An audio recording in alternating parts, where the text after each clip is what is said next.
The second part of Kate's question was if there are areas that have more prevalence and we don't allow them to go into phase one, will those individuals be traveling to other parts of the state? And we would certainly encourage them in this case not to, Kate.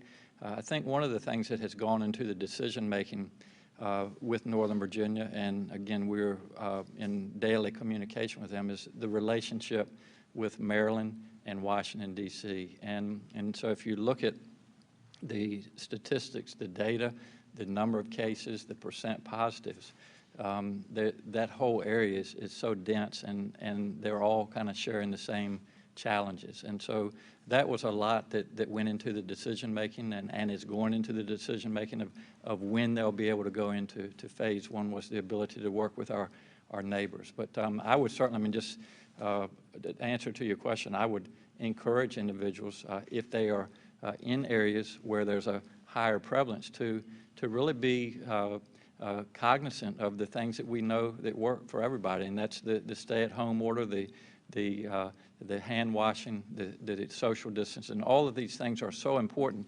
until the numbers start to go down. So, so while we're not restricting them from traveling elsewhere, we would certainly encourage them to maintain the same guidelines that we've been talking about all along. Chief. Clark Mercer, the Governor's Chief of Staff. I'm going to follow up a little bit on the Governor's answer and then also address the need for extra capacity with tracing and our testing. You know, we talk a lot about how the virus does not obey political borders, and I think the Governor articulated we're next to Maryland and D.C. We're also border Tennessee, West Virginia, and Kentucky. And you look at all those states, and they're all doing something a little bit different with their phase one. So, for example, a lot has been written about Bristol. Half of Bristol's in Tennessee, half is in Virginia. So we've got that issue of folks migrating to different areas all across the Commonwealth. What makes, I think, Northern Virginia unique, Fairfax County alone is bigger than 8 states in the country. And that's pretty remarkable when you think about that. And the 5 jurisdictions that sent the Governor a letter this weekend was Fairfax County, Prince William, Alexandria, Arlington, and Loudoun. And then there's some cities and towns within those jurisdictions that followed up with a follow-up letter. Those 5 jurisdictions yesterday accounted for 719 new positive tests. That's 73% of all the new tests in the Commonwealth. The rest of Virginia accounted for 270, or 27%. The rest of Virginia accounts for 60% of the population. So it's gotten to the point where if you step back and look at the Commonwealth as a set of regions, that outside of Northern Virginia has hit those metrics. And I think a responsible phased one approach, which is what the Governor has articulated, is going to keep somebody from Alexandria to drive to Southwest Virginia to avail themselves of outdoor dining or a haircut. It's not like we're flipping the light switch and throwing everything open right away. And a lot of the large venues, a lot of the large gatherings are still going to be further down the road in phase 2 and phase 3.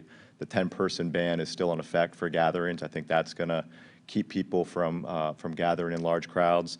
And it's a safer at home order with our folks who are elderly and vulnerable being strongly encouraged to stay at home. So I think that will mitigate that type of travel. The first question you had is, are we looking to third-party vendors to help us with testing and with tracing? And the answer is absolutely yes. I mean, we've heard from hundreds of companies and consultants that specialize in whether it's assisting with unemployment insurance, whether it's assisting with tracing, or whether it's assisting with testing. And in talking to other states, I don't think there's a state that's doing this by themselves.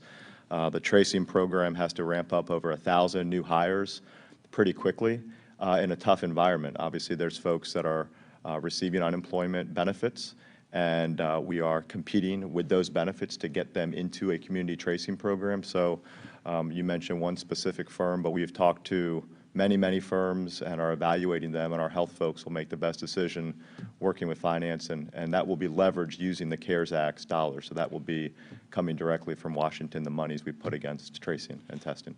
And so no contract yet as far as contact to tracing? I believe we're close to executing a contract or two for tracing, but we have not yet.